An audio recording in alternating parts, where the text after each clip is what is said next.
بسم اللہ الرحمن الرحیم۔ میں میڈم رخسانہ اختر جماعت ہشتم کے لیکچر نمبر 3 کے ساتھ آپ سے مخاطب ہوں۔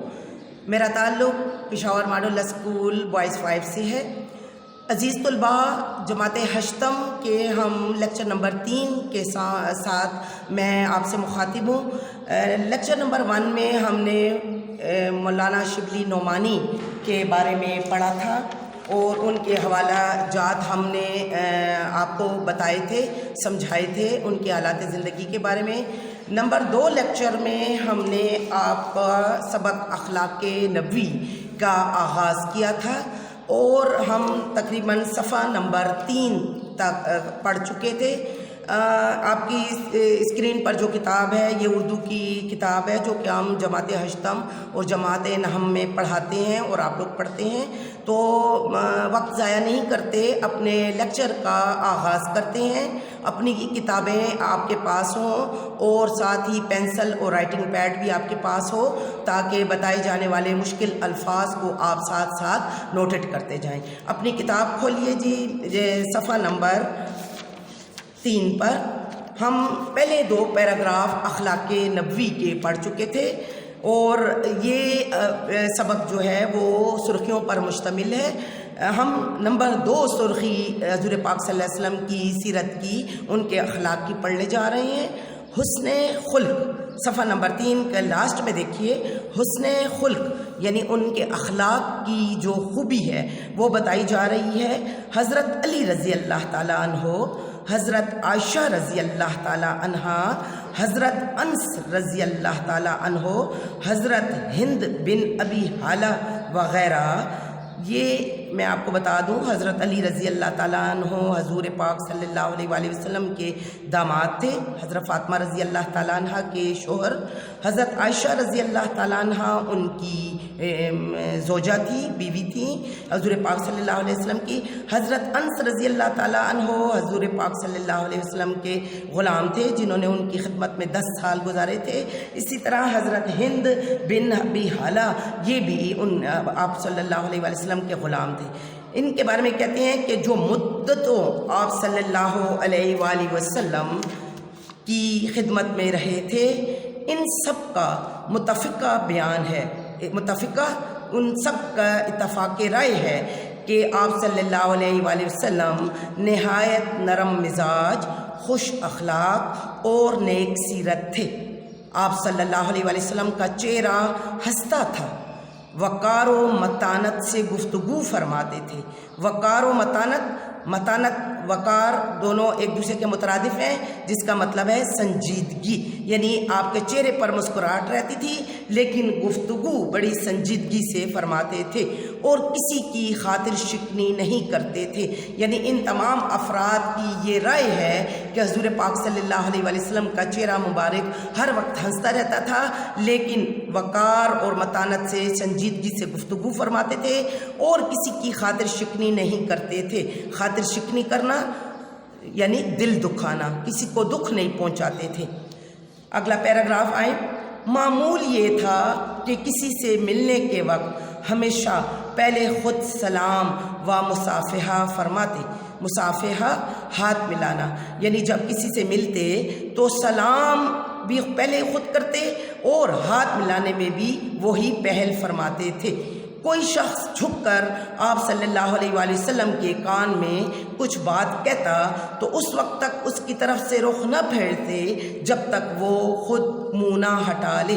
یعنی جب تک کوئی شخص آپ صلی اللہ علیہ وسلم سے کوئی بات کر رہا ہوتا تو آپ کا چہرہ مبارک اسی کی طرف رہتا تھا اور جب تک وہ خود نہیں اپنا چہرہ ہٹاتا تھا حضور پاک صلی اللہ علیہ وسلم ان کی بات سننے کے لیے ہمتن گوش رہتے تھے۔ مصافحہ میں بھی یہی معمول تھا، یعنی ہاتھ ملانے میں بھی آپ کا یہی طریقہ تھا۔ معمول، عادت، طریقہ، یعنی کسی سے ہاتھ ملاتے تو جب تک وہ خود نہ چھوڑ دے اس کا ہاتھ نہ چھوڑ دے۔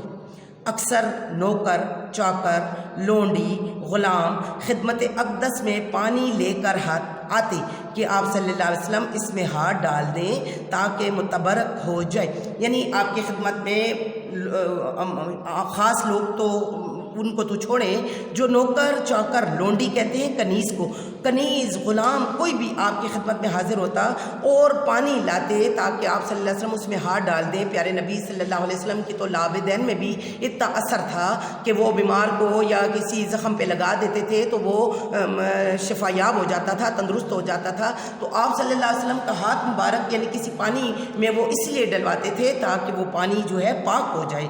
جاڑوں کا دن اور صبح کا وقت ہوتا، جاڑا سردی میں آپ دیکھیں صبح کا وقت میں پانی کتنا ٹھنڈا ہوتا ہے، لیکن حضور پاک صلی اللہ علیہ وسلم کی خوبی بیان کر رہے ہیں کہ جاڑوں کا دن اور صبح کا وقت ہوتا، تاہم آپ صلی اللہ علیہ وسلم کبھی انکار نہ فرماتے۔ تو آپ صلی اللہ علیہ وسلم یعنی انکار نہیں کرتے تھے، وہ ہاتھ اس میں ڈالتے تھے تاکہ ان کا دل نہ خفا ہو، ان کی خاطر شکنی نہ ہو۔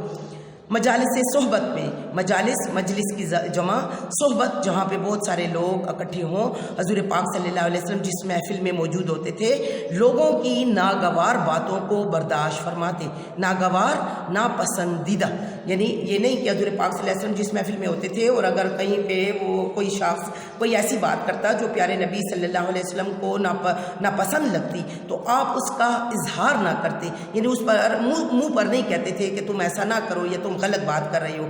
کسی شخص کی کوئی بات پسند نہ آتی تو اکثر اس کے سامنے اس کا تذکرہ نہ فرماتے، تذکرہ ذکر نہ فرماتے، یعنی اگر کسی کی بات پسند نہ آتی تو اس کا ذکر نہ فرماتے۔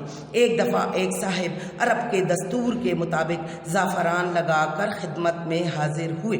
زعفران ایک زرد قسم کا مسالہ ہوتا ہے جس کو آپ لوگ گھروں میں امی جب بریانی بناتی ہیں تو وہ ڈالتی ہیں، جس سے آدھے چاول سفید اور آدھے چاول زرد ہو جاتے ہیں۔ تو پہلے زمانے میں عربوں میں یہ دستور ہوتا تھا کہ داڑھی کو رنگنے کے لیے وہ زعفران کو گھول کر داڑھی پہ لگاتے تھے کہ تاکہ وہ سنہری ہو جائے۔ تو وہ ایک شخص جو عرب کا رواج کے مطابق، دستور کا مطلب ہے رواج کے مطابق داڑھی مبارک پر زعفران لگا کر حاضر ہوئے۔ آپ صلی اللہ علیہ وآلہ وسلم نے کچھ نہ فرمایا۔ جب وہ اٹھ کر چلے گئے تو لوگوں سے کہا کہ ان سے کہہ دینا کہ یہ رنگ دھو ڈال، یعنی انہوں نے آپ صلی اللہ علیہ وسلم نے جب انہیں دیکھا تو انہیں یہ چیز اچھی نہیں لگی، لیکن یہ نہیں کہ ان کو منہ پہ کہہ دیا کہ یہ ہٹائیں، بلکہ وہ چلے گئے تو صحابہ کرام سے فرمایا کہ ان سے کہہ دیں کہ یہ رنگ ہٹا دیں۔ مجلس نبی صلی اللہ علیہ وآلہ وسلم میں جگہ بہت کم ہوتی تھی۔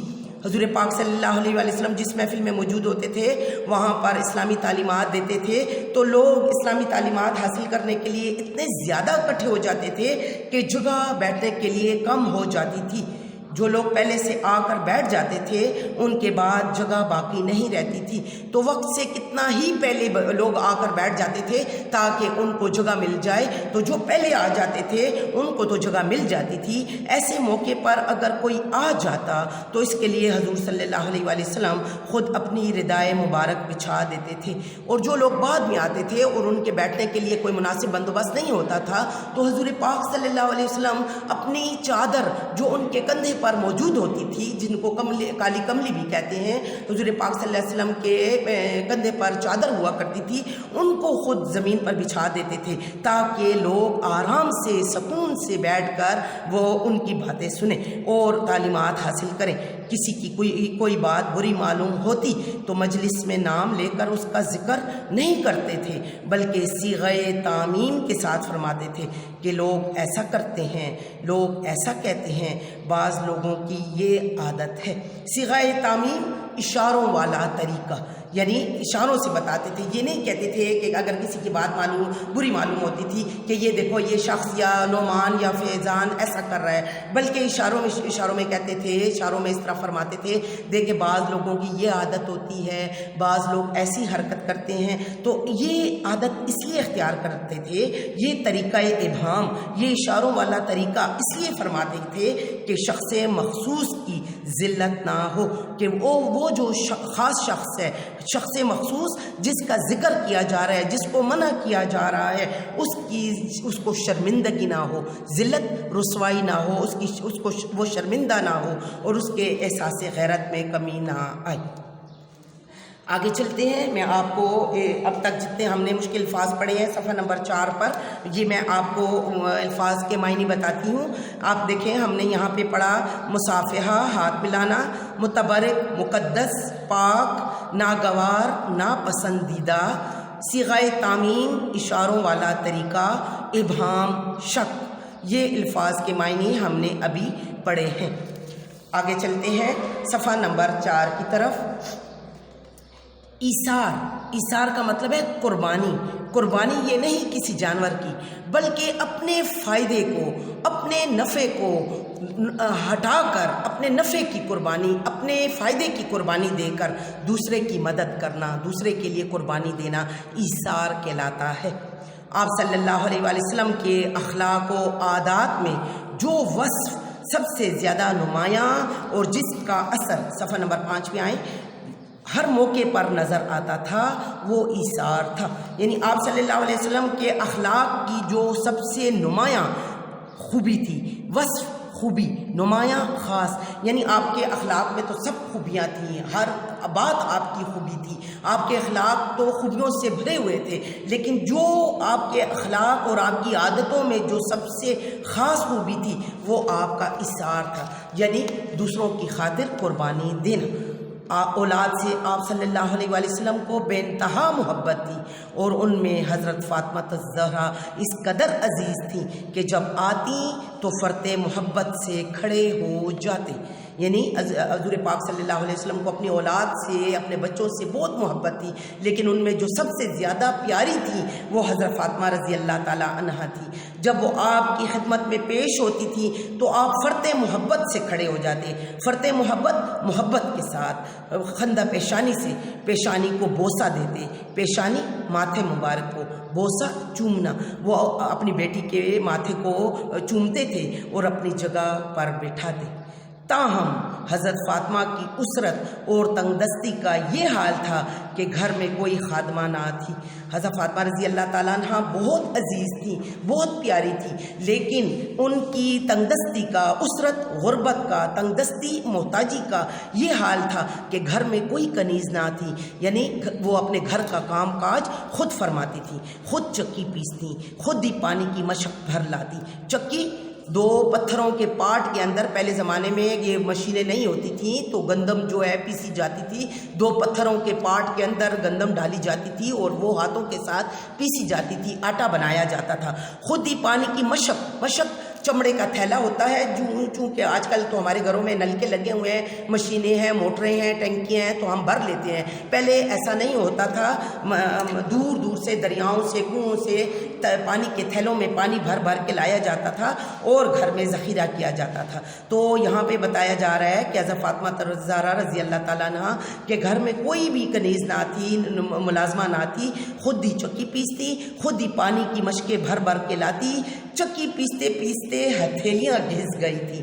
یعنی وہ 2 پاٹوں کو، وہ چکی جو ہوتی تھی گندم کو پیسنے کے لیے، آٹا بنانے کے لیے، وہ ہاتھوں کا اتنا زور لگتا تھا کہ ان کی ہتھیلیاں گھس گئی تھی، یعنی ان پر زخم بن گئے تھے اور مشق کے اثر سے سینے پر نیل پڑ گئے تھے. اور وہ مشق کا چمڑے کا جو تھیلا ہوتا تھا اس کو اٹھا کر لاتی تھیں تو وہ سینے پر ان کے نیل پڑ گئے تھے، بھاری ہوتا تھا. ایک دن حضور خدمت اقدس صلی اللہ علیہ وسلم میں حاضر ہوئیں.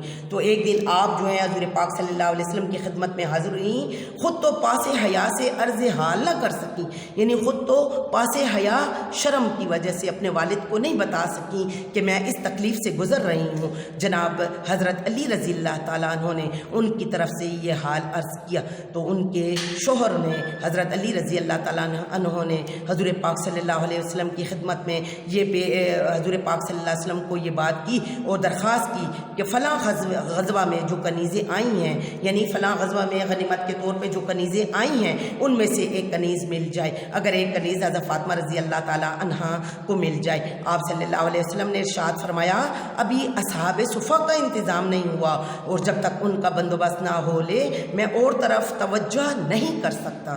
اصحاب صفا، اصحاب صحابی کی جمع ہے، صفا کا مطلب ہے چبوترا۔